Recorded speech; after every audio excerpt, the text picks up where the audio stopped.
La lógica es el principio de la sabiduría. Buenas noches, docente doctora Cuenca Gonzaga Astrid, de la asignatura de Lógica y Dialéctica Jurídica.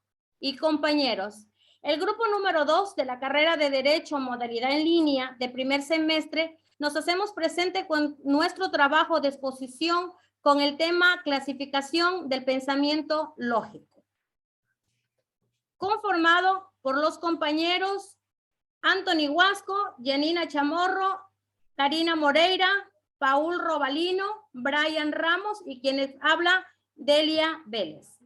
Nuestro objetivo es adoptar una reacción crítica y reflexiva frente a las preguntas teóricas y prácticas, fundamentando correctamente las ideas y analizando y comentando textos filosóficos, tanto en su incoherencia interna como en su entorno histórico, identificando las y los inconvenientes que planteen.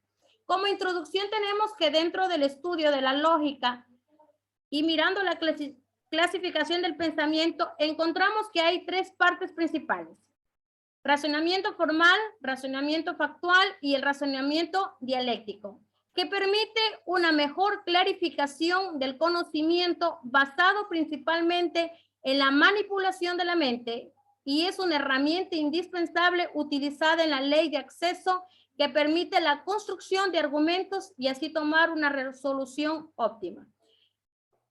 Como primera parte tenemos la lógica formal, que es aquella cuyo objeto de análisis son las inferencias de manera técnica por medio de la implementación de sistemas deductivos e idiomas y semánticas formales, que se expresan en conceptos, juicios y argumentos. A continuación tenemos nuestro compañero Brian. Características de la lógica formal. Primero, es una ciencia que estudia la manera de la hipótesis. Segundo, se trata de una composición sin materia. Tercera, se instituye bajo un subconjunto de sistemas formales. Cuarta, aplica procedimientos tan eficientes que por medio de la lógica formal puede distinguirse lo erróneo de lo adecuado. Quinta, se caracteriza por ser simbólica. Sexta, juega un papel fundamental en las matemáticas, la filosofía, la informática y las estadísticas. Séptima, está relacionada con la gramática debido al análisis de la semántica. Tengo dos ejemplos de lógica formal. El primero es, las chivas otorgan leche. Las chivas son mamíferos. Todos los mamíferos proporcionan leche. Segundo ejemplo, Marco es blanca y Liz morena, por lo cual hay personas blancas y morenas. Nuestro criterio como técnico jurídico, elaborando el concepto, definición y característica propias del aporte al derecho, es que la lógica como ciencia constituye el instrumento formal, elemental y de mayor relevancia para el análisis, estudio e interpretación de las reglas que conforman la columna vertebral del derecho presente, como además la lógica involucra la exclusiva garantía de un debido proceso para poder hacer una buena y adecuada sentencia procesal para producir jurisprudencia. Los lógicos participan en el desarrollo científico del derecho con la intención de conseguir una justicia verdadera sin exclusión de ningún tipo. A continuación, nuestra compañera Janina Chamorro. Vamos a hablar de lógica factual. Como concepto tenemos que la lógica factual o lógica de hecho también conocida es una herramienta de análisis que nos abre las puertas para la intervención argumental, dando lugar a la exploración de lo particular de determinada situación.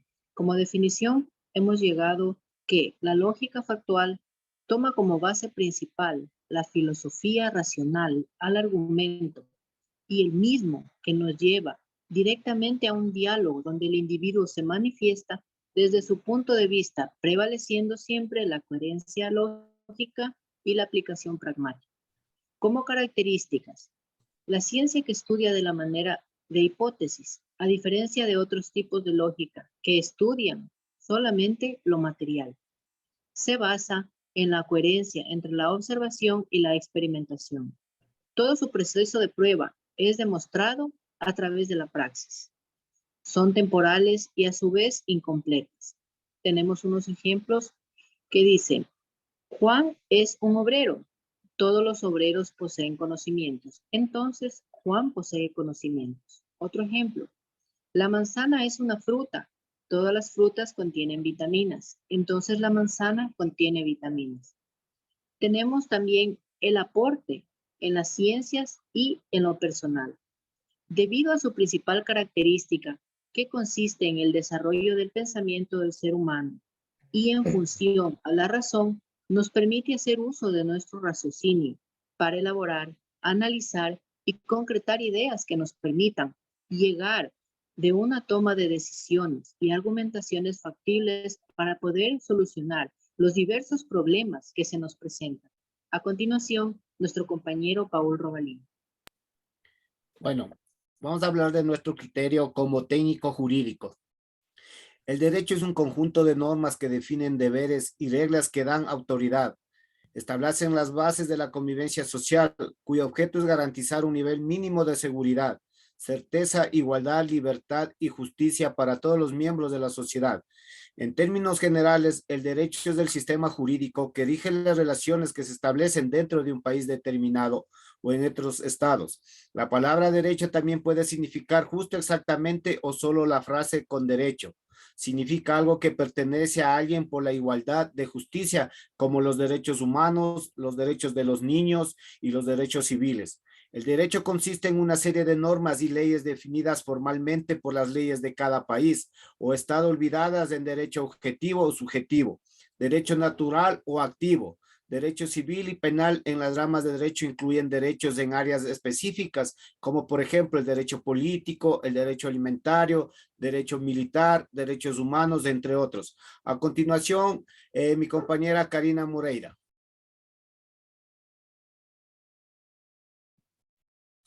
La lógica dialéctica destila las leyes y formas del desarrollo del pensamiento en el curso del crecimiento de nuestro conocimiento.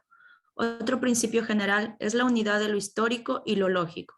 En la ciencia contemporánea realiza un amplio papel los sistemas lógicos formalizados y las teorías lógicos formales, fundamentales, que estudian apariencias y trabajo retirados del pensamiento. Como definición tenemos que la lógica se define frecuentemente como el estudio de las condiciones de lo cierto o de las condiciones del pensamiento verdadero. Estas pautas es capaz de dos sentidos. La lógica dialéctica, según Hegel, se divide en tres fases: tesis, antítesis y síntesis. Tesis se basa en la explicación de una idea en una zona decidida. La antítesis es la negación de la tesis. Cuando ésta se avanza, siempre va a surgir tesis en contra. Y la síntesis se denomina la contrariedad con una nueva tesis reforzada. Tenemos un ejemplo de la lógica dialéctica hegeliana. La tesis es todas las aves vuelan. La antítesis es existen aves que no vuelan. Y la síntesis es la mayoría de aves pueden volar, pero hay excepciones como los pingüinos juntos con otras especies. A continuación, mi compañero Anthony Huasco. Bien, como nuestro criterio como técnico jurídico, podemos decir que la lógica dialéctica es la ciencia que estudia todas las leyes fundamentales en el desarrollo del pensamiento humanístico y de la sociedad en general, considerándola en gran medida como la estructura principal en la evolución del conocimiento. Dicha doctrina además nos permite analizar y conocer todo lo referente al conocimiento científico, tanto en su metodología, formación histórica, así como en las limitantes que posee para su aplicación. Por lo que a nuestro criterio, la lógica dialéctica cumple un papel clave y concreto en el derecho, al ser la base del pensamiento que es indispensable dentro del ámbito jurídico hacia la búsqueda de la verdad. Bien, ahora como conclusiones generales tenemos lo siguiente. Concluimos que en la lógica formal podemos hacer abstracciones para considerar un sujeto desde un punto de vista, siempre que no tengamos en cuenta las demás características de ese ser.